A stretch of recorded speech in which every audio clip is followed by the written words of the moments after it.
Hi friends, నా పేరు Sai Kiran. Welcome to Telugu tech TV. Friends, మనకు Flipkart big billion day sale ఈ అక్టోబర్ 16th నుండి అయితే స్టార్ట్ అవుతుంది. అందరికి తెలిసిందే. సో ఎవ్రీ ఇయర్ లానే ఈ ఇయర్ కూడా ఒక బ్లాక్ బస్టర్ డీల్ అయితే వీళ్ళు తీసుకొస్తున్నారు. So LG g8X thinQ. So మనకు దీని ఒరిజినల్ ప్రైస్ చూసుకుంటే 55,000 రేంజ్ అయితే ఉంటుంది. బట్ ప్రజెంట్ ఈ సేల్లో మనకి ఇది 19,990లోనే వస్తుంది. సో ఇప్పుడు ఇది ఒక పెద్ద హైప్ అయితే క్రియేట్ అయిపోయింది ఈ మొబైల్ ఫోన్ సంబంధించి. సో చాలా మందికి చాలా డౌట్స్ అయితే వస్తున్నాయి, ఎందుకు ఇంత తక్కువ ప్రైస్లో తీసుకొస్తున్నారు అని చెప్పేసి. అండ్ ఈ ఫోన్ ఇప్పుడు మనకు వర్తా కాదు, ఇప్పుడు ఈ ఫోన్ మనం కొనొచ్చా కొనరాదా అని కూడా చాలా మందికి చాలా డౌట్స్ అయితే ఉన్నాయి. సో ఈరోజు వీడియోలో ఈ ఫోన్కి సంబంధించి కంప్లీట్ డీటెయిల్స్ తెలుసుకుందాం. సో దీంట్లో మనకు ఎక్స్ట్రా స్పెషల్ ఫీచర్స్ ఏమున్నాయి అండ్ ఎందుకు ఇంత తక్కువ ప్రైస్లో తీసుకొస్తున్నారు, ఈ ఫోన్ని మనం కొనొచ్చా కొనొద్దా అనేది కూడా చూద్దాం. సో వీడియోని కంప్లీట్గా చూడండి అండ్ మొత్తం చూసాక వీడియో నచ్చితే వీడియోని లైక్ చేయడం మర్చిపోకండి.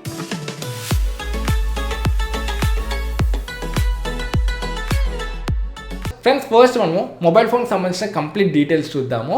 ఫస్ట్ డిజైనింగ్ చూసుకుంటే ఇది ఒక డిఫరెంట్ కాన్సెప్ట్ అని చెప్పొచ్చు. దీంట్లో మనకు డ్యూయల్ డిస్ప్లేస్ అయితే ఉంటాయి. అంటే మనకు నార్మల్ మొబైల్ ఫోన్ ఉంటుంది, అదేవిధంగా సెకండరీ డిస్ప్లే ఎక్స్టెన్షన్ కూడా వస్తుంది. మనకు ఒక ఫ్లిప్ కవర్ టైప్ అయితే ఉంటుంది, ఒక కేస్ అయితే ఉంటుంది సెకండరీ డిస్ప్లేది. సో ఆ కేస్లో మనం మొబైల్ ఫోన్ని పెడితే మనకు రెండు డిస్ప్లేస్ కూడా యాక్టివేట్ అయితే అవుతాయి. రెండు డిస్ప్లేస్ మనము ఎట్ ఏ టైం అయితే యూజ్ చేయవచ్చు. మనకు నార్మల్గా ముందు ఫ్లిప్ కవర్స్ ఉండేవి కదా, సేమ్ అలానే ఉంటాయి. సో మనకు ఫోల్డ్ చేసినాక టాప్లో మనకి ఇంకొక చిన్న డిస్ప్లే కూడా ఉంటుంది. అక్కడ మనము టైమ్, డేట్ అండ్ ఇంకేమైనా నోటిఫికేషన్స్ వస్తే చూడవచ్చు మొబైల్ ఫోన్ని క్లోజ్ చేసినప్పుడు. సో ఓపెన్ చేస్తే మనకు రెండు డిస్ప్లేస్ ఉంటాయి, రెండు డిస్ప్లేస్ని ఎట్ ఏ టైం అయితే యూజ్ చేయవచ్చు. సో ఒక డిఫరెంట్ కాన్సెప్ట్ అని చెప్పవచ్చు. రెండు డిస్ప్లేస్ని ఒకేసారి యూజ్ చేసేయాలని అయితే వీళ్ళు డిజైన్ అయితే చేశారు. సో డిజైనింగ్ చూసుకుంటే మాత్రం చాలా ఇన్నోవేటివ్గా అండ్ చాలా బాగుందని చెప్పవచ్చు. నెక్స్ట్ మనం బిల్డ్ క్వాలిటీ చూసుకున్నట్లయితే సో మనకు మొబైల్ ఫోన్ బ్యాక్ సైడ్ చూసుకుంటే గ్లాస్ బాడీ అయితే వస్తుంది. Corning Gorilla glass fibre protection ఉంటుంది. అండ్ సైడ్ చూసుకుంటే మెటల్ ఫ్రేమ్ ఉంటుంది. అండ్ ఫ్రంట్ చూసుకుంటే మనకు కార్నింగ్ గొరిల్లా గ్లాస్ 6 ప్రొటెక్షన్ అయితే ఉంటుంది. సో ఇది మనకు ప్రీమియం బిల్డ్ క్వాలిటీ అయితే ఉంటుంది. సో మనకు ఫ్లాగ్షిప్ మొబైల్ కాబట్టి బిల్డ్ క్వాలిటీ అనేది నెక్స్ట్ లెవెల్ అయితే ఉంటుంది. అండ్ ఇంట్లో మనకు IP68 రేటింగ్ కూడా ఉంది. అంటే మనకు డస్ట్ అండ్ వాటర్ కూడా రెసిస్ట్ అయితే చేస్తుంది. అండ్ ఇది మిలిటరీ గ్రేడ్ సర్టిఫికేషన్ కూడా ఉంది దీనికి. అంటే మనకు మంచి బిల్డ్ క్వాలిటీ అయితే ఉంటుంది, స్టాండర్డ్ బిల్డ్ క్వాలిటీ. సో నార్మల్గా మనకు బడ్జెట్లో కూడా మిడ్ రేంజ్లో కూడా glass body and metal frames వస్తాయి. బట్ వాటితో కంపేర్ చేస్తే మనకు ఫ్లాగ్షిప్లో క్వాలిటీ అనేది చాలా డిఫరెన్స్ అయితే ఉంటుంది. సో ఇది మనకు నియర్ ఫ్లాగ్షిప్ కూడా కాదు, ట్రూ ఫ్లాగ్షిప్ మొబైల్ ఇది. మనకు బిల్డ్ క్వాలిటీ అనేది నెక్స్ట్ లెవెల్ ఉంటుంది, చాలా ప్రీమియం అయితే ఉంటుంది. నెక్స్ట్ మనం డిస్ప్లే చూసుకున్నట్లయితే రెండు డిస్ప్లేస్ కూడా మనకు 6.4 inch FHD+ డిస్ప్లేసే. రెండు కూడా మనకు OLED ప్యానెల్సే. అండ్ రెండిట్లో కూడా మనకు టాప్లో వాటర్ డ్రాప్లెట్ నాచ్ అయితే ఉంటుంది. కాకపోతే మొబైల్ ఫోన్ డిస్ప్లే ఏదైతే ఉందో దీంట్లో మనకు వాటర్ డ్రాప్లెట్ నాచ్లో సెల్ఫీ కెమెరా ఉంటుంది.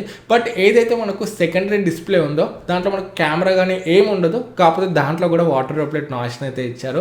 సో ఇది ఎందుకు ఇచ్చారో ఇది క్వశ్చన్ మార్క్ అనేది చెప్పవచ్చు. అండ్ ఇది మనకు H10కి సపోర్ట్ చేస్తుంది. అండ్ OLED డిస్ప్లే కాబట్టి డిస్ప్లే క్వాలిటీ కూడా మనకు చాలా బాగుంటుందని చెప్పవచ్చు. అండ్ మనకి in display finger print scanner ఉంటుంది. కాకపోతే దీంట్లో మనకు రిఫ్రెష్ రేట్ చూసుకుంటే 60 Hz రిఫ్రెష్ రేట్ ఉంటుంది. సో 90 Hz కానీ 120 Hz రిఫ్రెష్ రేట్ కానీ ఉండదు. సో మనకు 60 Hz అయినా కూడా ఓకే అనే చెప్పవచ్చు. సో డిస్ప్లే క్వాలిటీ అనేది మనకు చాలా బాగుంటుంది. సో మెయిన్గా డ్యూయల్ డిస్ప్లే కాబట్టి సో ఈ ఫోన్కి ఇది ఒక పెద్ద ప్లస్ పాయింట్ అనేది చెప్పవచ్చు. నెక్స్ట్ మనం హార్డ్వేర్ చూసుకున్నట్లయితే దీంట్లో మనకు స్నాప్డ్రాగన్ 855 ప్రాసెసర్ ఉంది. ఇది 7 nm ఆర్కిటెక్చర్ మీద బిల్డ్ అయిన ప్రాసెసర్. సో ఇది మనకు last year flagship processor. So last year processor అయినప్పటికీ చాలా పవర్ఫుల్ ప్రాసెసర్ అని చెప్పవచ్చు. సో ఈ బడ్జెట్లో చూసుకుంటే దీనికన్నా పవర్ఫుల్ ప్రాసెసర్ అయితే లేదు. మనకి ఇంకొంచెం 2-3,000 యాడ్ చేసుకుంటే రెడ్మీ K20 Proలో సేమ్ ప్రాసెసర్ ఉంటుంది. బట్ 20,000 ప్రైస్ పరంగా LG బ్రాండ్లో స్నాప్డ్రాగన్ 855 అంటే ఒక ఎక్సలెంట్ విషయం అని చెప్పొచ్చు. చాలా పవర్ఫుల్ ప్రాసెసర్. ఎంత హెవీ గేమ్ అయినా ఎంత హెవీ టాస్క్ అయినా కూడా ఈజీగా హ్యాండిల్ చేయగలుగుతుంది. అండ్ దీంట్లో మనకు 6GB ర్యామ్ ఉంటుంది. అదేవిధంగా 128GB స్టోరేజ్ అయితే వస్తుంది. ఇది UFS 2.1 స్టోరేజ్. అండ్ దీంట్లో మనం స్టోరేజ్ని ఎక్స్పాండ్ చేసుకోవాలనుకుంటే 2TB వరకు ఎక్స్పాండ్ చేసుకోవచ్చు. దీంట్లో మనకు హైబ్రిడ్ స్లాట్ అయితే ఉంటుంది. సో హార్డ్వేర్ చూసుకుంటే మాత్రం నెక్స్ట్ లెవెల్ ఉంటుందని చెప్పొచ్చు. సో ఎవరైతే హెవీ గేమింగ్ చేయాలనుకుంటారో, ఎడిటింగ్ చేయాలనుకుంటారో, సో హెవీ యూజర్స్ ఎవరైతే ఉంటారో వాళ్ళకి ఇది ఒక బెస్ట్ ఆప్షన్ అయితే అవుతుంది. సాఫ్ట్వేర్ చూసుకుంటే మనకు out of the box Android Pie అయితే వస్తుంది. బట్ మనకు Android 10 అండ్ Android 11 అప్డేట్స్ అయితే డెఫినెట్గా దీంట్లోనైతే వస్తాయి. సో అప్డేట్స్ పరంగా కూడా మనకు ఎటువంటి ఇష్యూస్ అయితే ఉండవు. ఒక 2 అప్డేట్స్ అయితే మనకి మొబైల్ ఫోన్లో డెఫినెట్గా అయితే వస్తాయి. నెక్స్ట్ మనం కెమెరా చూసుకున్నట్లయితే దీంట్లో మనకు back side dual camera setup ఉంటుంది. సో మనకు క్వాడ్ కెమెరా సెటప్ అయితే అయితే ఉండదు. సో ఇప్పుడు ఫోన్స్ అన్నిట్లో కూడా మనకు ఎక్స్ట్రా 2 సెన్సర్స్ అయితే ఇస్తున్నారు. 2 megapixel depth sensor, 2 megapixel macro shot lens. So ఇవి ఎందుకు ఇస్తున్నారో కూడా నాకైతే అర్థం కావట్లేదు. అవి ఉండి కూడా వేస్టే. సో దానివల్ల మనకు అంత ప్రయోజనం అయితే లేదు. సో దీంట్లో డ్యూయల్ కెమెరా సెటప్ ఉంది, మనకు ఓకే అని చెప్పొచ్చు. ఒక 12 మెగాపిక్సెల్ ప్రైమరీ సెన్సర్, f1.8 అపర్చర్తో వస్తుంది. అండ్ ఇంకొకటి 13 megapixel ultra wide angle lens.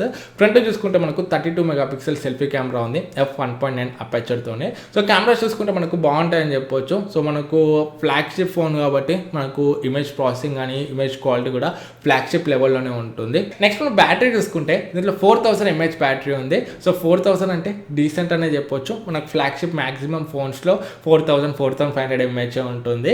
And ఇది మనకు వైర్లెస్ ఛార్జింగ్ కూడా సపోర్ట్ చేస్తుంది. సో ఈ బడ్జెట్లో వైర్లెస్ ఛార్జింగ్ అంటే ఎక్సలెంట్ అని చెప్పొచ్చు. సో 20,000 ప్రైస్ రేంజ్లో మనకి ఏ ఫోన్లో కూడా వైర్లెస్ ఛార్జింగ్ సపోర్ట్ అయితే లేదు.